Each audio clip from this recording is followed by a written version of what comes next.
Doctor Who, episode 3, Rosa. So I must admit that it took me a really long time to get to this one, and that's probably because my feelings about it were really complicated. If you read write ups about this episode, it's all really positive. Um, at least part of the problem is that Doctor Who really hasn't dealt with race very well. The shortest companions have been the black companions, right? Martha Jones and, of course, Bill, each serving one season approximately. I'm not going to count Mickey as a companion, sorry.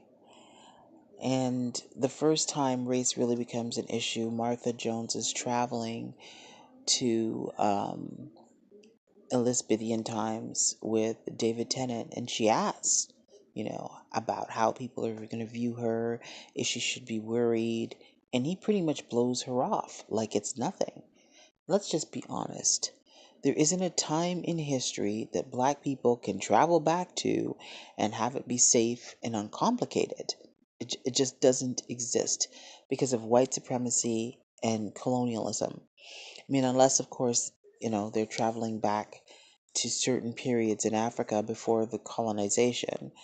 Um, so there's that. So there was a lot of jumping up and down because, yay, Doctor Who is finally dealing with race. And I was watching this. One of the things that really struck me heavily, of course, is that Doctor Who is a British show. It's produced by the BBC. And yet it decides to finally tackle race head on in an American setting. That's not accidental. Because let's be honest, whenever we have conversations about race, I'm Canadian and I know the British do it too, it's always in juxtaposition to the Americans, which is the lowest bar ever. They are just the lowest bar. And people think that as long as they're doing better than the Americans, that they've actually conquered racism or that they're post racial. And I feel that's part of the reason why this episode was set in the southern United States at the beginning of the civil rights movement. You know, it's not an accident. This is when they chose back to go back to, because that way they don't have to deal with all the racist bullshit in British history and all of the colonialism in British history and the slave trade in British history and the segregation in British history. And there's a lot. There's a lot. But rather than confront that head on, they decide to, just traipse over to the Americas and deal with that. So that's item number one that really bothered me. Because if they really wanted to say something about race, they would have said something about the UK. And yet they chose to skip that altogether. Now, they did have Ryan and Yaz talking about the racism they experienced in their daily lives, but it was a quiet conversation. It was really quick. It didn't go into depth um, at all. And so, yes, while we have some acknowledgement that racism is ongoing, it's not over, it certainly wasn't central to the story. Then we have Rosa Parks herself. Now, Rosa Parks, of course, we know, refused to give up her seat on the bus, but she wasn't the first person to do so. The first person to do so was a dark skinned young single mother, and the movement chose not to coalesce around her because, of course, she wasn't pure being a single mother. But Rosa Parks, she was light skinned, married, well established, good reputation. She was the perfect candidate for that, and so they coalesced around Rosa Parks. One of the things that bothered me about this is the idea that white people, well, basically the doctor, had to be there to ensure that Rosa did what she did. I really do not appreciate them inserting themselves in this history.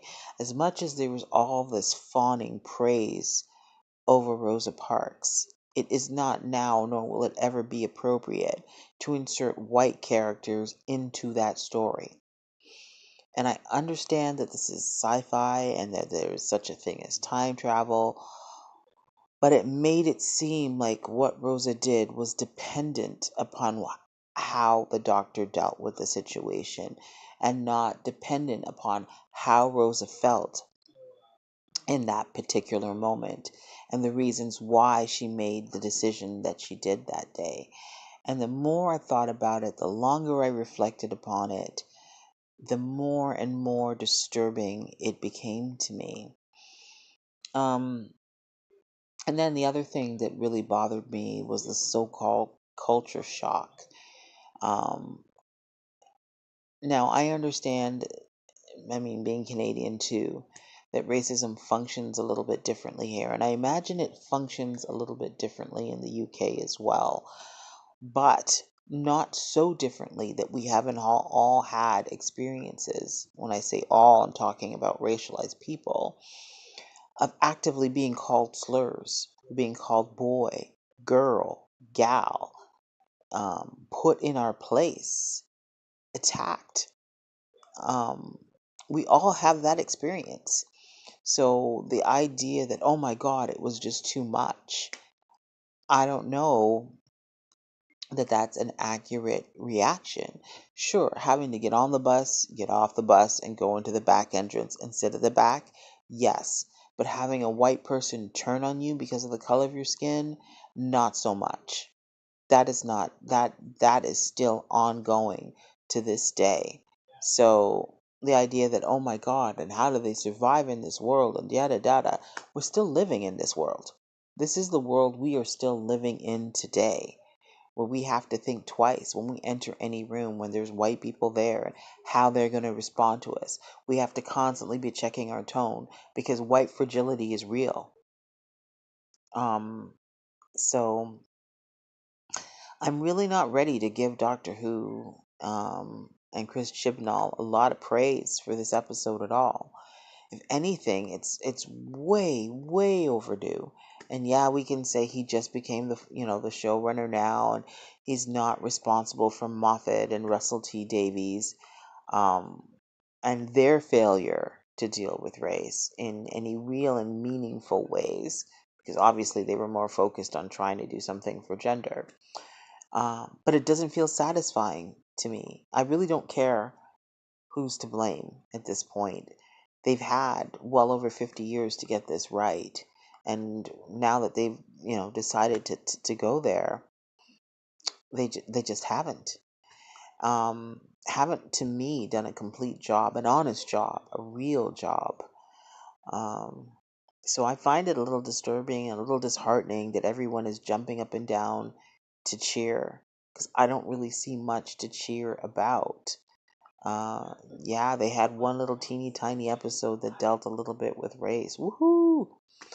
They're gonna go right back to ignoring it in any meaningful and real ways.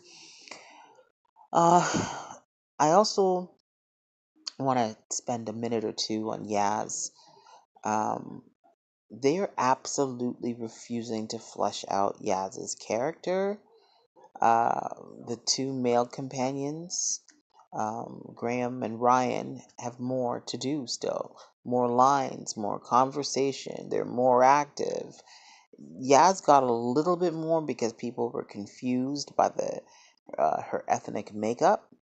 So she did experience some forms of racism in this episode, but overall, as a character, she still feels incredibly underdeveloped to me. And I think it's telling given that she's the only female companion. I really want to see this change. I really want to know who Yaz is. It's time now. It's time to interweave all of these characters together. It's time for them to become realized. Um, 3 episodes in. I know it's always rough with new companions, but it's time for Yaz to get her due. So I'm really hoping in the episode coming up that this changes, or at least we can see some progress forward. I guess we'll have to see.